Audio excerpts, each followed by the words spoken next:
As a former pro wrestler of over 10 years experience on the local independent scene, I wanted to sit down today and discuss a little bit about my heroes and, one in particular that really stands out. And I have plenty, all for very different reasons. But there's one that's universal. And despite the category, he will pop up in all of them, regardless of how I look at it. And that, to me deserves, I think, its own video. And I'm not yelling. I'm not going to turn it up to 12, as they say. I'm just talking today and I want to be sincere and honest. Um, and that hero is Bret the Hitman Hart. As a Canadian, I'm from Montreal. Um, Bret Hart was honestly a hero growing up, even before I got into the business, just as a young kid, as a fan. I didn't quite grow up in the early 90s and mid 90s. I started watching in like 97, I would say, relatively consistently. And at that point, he was almost out the door. But growing up, we had a bunch of local video stores here. And I would just go every week and I'd beg my dad to take me on Fridays to go rent wrestling VHSs before DVDs. So, and surprisingly, all these video stores had a ton of early 90s and mid 90s content. I don't know why, but that's like the specialty. So basically, I got to learn a lot about prime babyface hero Bret the Hitman Hart. And I loved everything I saw. It was like, even though he wasn't the flashiest or the loudest, and I was a kid, so you'd think I'd want that because, kids have whatever you want to call it, shorter attention spans or whatever the case may be. But like, there was just something about him that captivated me from early on. And I think a lot of that comes down to the fact that Bret truly believed he was a hero.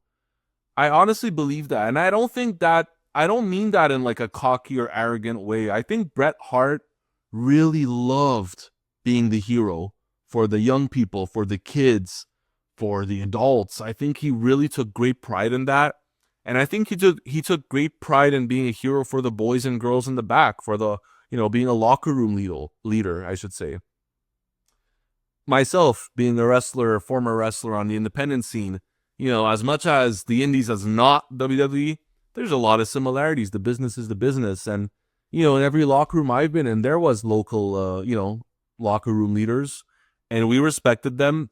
And typically speaking, we always did what they asked because we believed that they had a genuine interest in us, in our career, in the organization. We believed that they wanted us to do well. They wanted us to shine. So it wasn't hard to take their advice and to follow their command and believe in them as our higher up. And I think Bret Hart was that to a lot of people, like Savio Vegas and like some of these like mid-carders, I would call them, like really looked up to Bret. And even guys like the 1-2-3 kid, Sean Waltman, credits Bret Hart to this day that the match they had on Monday Night Raw, I believe in 1995, is his greatest match of all time. Diesel, Kevin Nash, he had a big career, but he often credits Bret for being his best match ever, I believe, at the Survivor Series in 9-5. And the list goes on and on. Like, despite who he wrestled, Bret had the ability to pivot. Bret was like a chameleon in many ways. He didn't have, as much as he had his moveset, he was a master psychologist, and he knew how to construct a match according to the opponent he was wrestling. So, if he was going to fight his brother Owen or Sean or Mr. Perfect or Dynamite or, some of these smaller, more athletic guys similar to him, he'd wrestle that a certain way. He wrestled the Bulldog in Wembley Stadium a certain way. And then when he would wrestle guys like Bam Bam Bigelow or Kevin Nash or The Undertaker, he wrestled another way. He was able to bring the attitude and the grit when he would face Stone Cold Steve Austin. So he was truly able to pivot. And I'm not trying to knock on anyone, but like I often try to make the comparison to Ric Flair. Ric Flair was absolutely amazing at being Ric Flair. But Rick had his formula.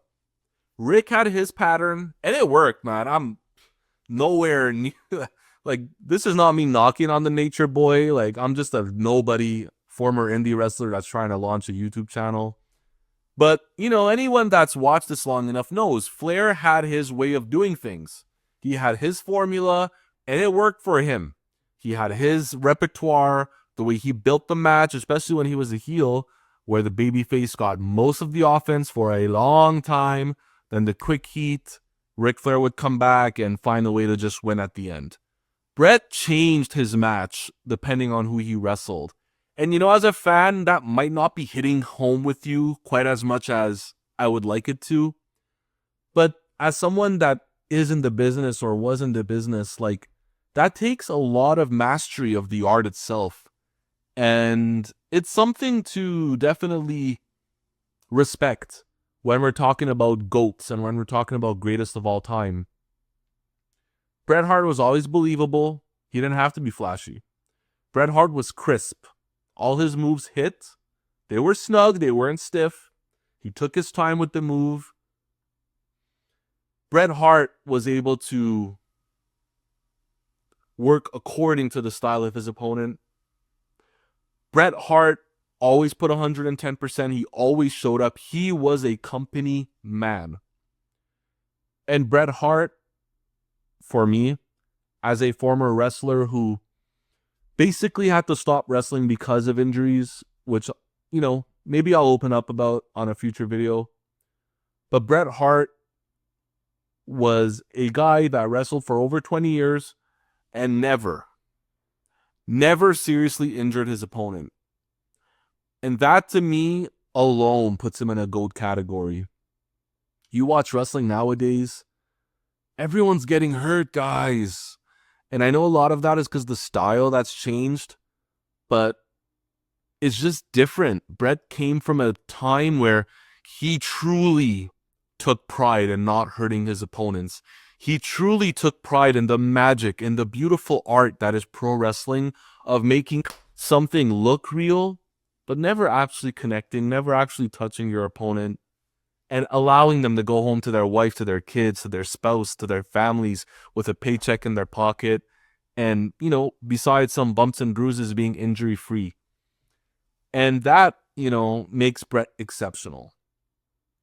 Bret also had the ability to be a little more creative, especially when we're looking at his heel work of 97, which I think really gets overlooked, but it's some of my favorite Bret Hart moments. What he did with the Hart Foundation in those last 6 months. Bret was able to bring out some of his dry humor. Again, I mentioned that as a babyface, Bret wasn't the most flamboyant guy like a lot of other babyfaces, and that's okay. He was the Wayne Gretzky of pro wrestling. He was cool. He did what he had to do. But as a heel, he had that dry humor. He had that, not sarcasm, but he had a dry humor, a dark humor in many ways. I'm just, for whatever reason, remembering in WCW, his El Dandy promo. Oh, man. He was unique in his own way, and he still has a lot of that humor now. Like, people see a lot of his shoot interviews now, and they think, oh, the Hitman's losing his mind. And listen, man, anything's possible, but I really think Bret, for the most part, is ribbing the crap out of all of us. Like, he's having fun talking smack and doing what he's got to do. And, he also had a unique heel role where he was the biggest babyface here in Canada, where I'm from. And then he would go south to the border across the US and turn into the biggest heel. He went to Europe, to Germany, to England, and he was a top babyface once again. So it was very unique how he was basically doing the same thing everywhere, but getting complete different receptions depending on where he was. And a lot of that was because of the times, in the late 90s. It was the Attitude Era. It was Grit, South Park, Jerry Springer. This is where all these shows started to shine. And wrestling was no different. People wanted the anti-hero. They wanted DX. They wanted Stone Cold Steve Austin. They wanted, more expose and, a little bit of nudity. They wanted it all. So, Bret moved with the times. He understood that, there will be a time where he'll return as a babyface, but it won't be now. And he pivoted really well, and he stayed relevant. And I wonder, what could have been if the screw job didn't take place. And I'm not going to talk too much about that because it's been covered to death. You know, we all know what happened. We all basically know why it happened. Some of you are on one side, some of you are on the other side, and that's okay. But it's still a shame. It's just a shame as a fan that everything went down the way it did. And if it didn't go down that way, like, you know, at WrestleMania 98, when Austin beat Shawn for the world title, as great as that was, I honestly think it would have probably been Austin and Bret one more time. They would have ran it back. They fought the year before. It was the double turn where Bret went heel and Austin went babyface. I think that could have been a beautiful full swing, you know, WrestleMania 98. You could have kept Mike Tyson in there and all that. But I think Bret could have done the honors and passed the title on to Austin. And I think Bret had a lot still in him. And who knows if he never left the company, maybe Owen's accident wouldn't have happened. You know, maybe having Big Brother there and whispering in his ear and, you know, being there for him might have changed things and changed the direction of things. His concussion probably wouldn't have happened with Goldberg, which in turn likely would have prevented his stroke from ever happening. Like, there's a ripple effect, and I know it's not healthy to do that, and I know it's not good to think in the past, and it's not good to say what if, because life is life, and life is going to go on, and none of us can do a damn thing about it. You know that, I know that. But it's still, as a fan, not even as a former wrestler, as a fan, I often wonder of what matches he could have had, even in the early 2000s, you know, like, I really think once that main Attitude Era vibe kind of slowed down and we got back into like early ruthless aggression era, there started to be a big emphasis on the in-ring work again. You know, guys like Benoit, Guerrero, Kurt Angle, they all started to shine right in the early 2000s. And I think Bret could have been a great vet for them to work with and have programs with. And even Kurt Angle, you know, his dream match was at WrestleMania 20 against Bret Hart, but Bret unfortunately had already had a stroke at the time and just wouldn't have been able to give us the Bret Hart we all love. But it's nice to wonder. It's nice to daydream. It's important to come back to reality and accept what has happened. And I have been fortunate enough to meet Bret Hart. I met him earlier this year, and, you know, I was able to open up about my career, my 10 plus years, the injuries that basically led me to hang up my boots and retire, get his feedback, get his advice on life after the ring. You know, he didn't have to. He could have just signed my paper and moved on, but we spoke for a little while, and I'm very appreciative of that, and I will cherish that. And Bret, you're obviously not going to see this, so, you know, I'll say never, but likelihood is you won't see this, but thank you. Thank you for what you've done for me, being my childhood hero. Thank you for what you've done for me as a mentor in the business. I really tried to follow your path of making it look legit, but not hurting my opponents. I really tried to be a consummate professional. And I appreciate all your memories that you've shared for us to experience. And, you know, thank you. And I'm not the only one that says it. So thank you very much, Hitman. And guys, this was a bit of a different video, but I enjoyed it. You know, it's kind of therapeutic in a way. So, you know, hopefully this works well, and I'll make some others. I have a ton of other heroes, a ton of other memories of specific moments that's happened in the past that I'd like to open up on within my pro wrestling career, and also in mainstream wrestling, moments in the WWE that I would like to break down and dissect from a former pro wrestler's perspective. So, if you would like, hit that like, hit subscribe, leave a comment, let me know what you like, maybe what you didn't like. I'm open to constructive criticism as well. This channel, I'm calling it the second act. It's a reason. It's my second act. My in-ring career is likely done. Never say never, but it's likely done. This is my chance at reigniting that passion I've had for pro wrestling through a different form of entertainment, through YouTube, through this channel. So your support means the world to me. And if one person sees this, 100 people see this, or 10,000 people see this, it is what it is.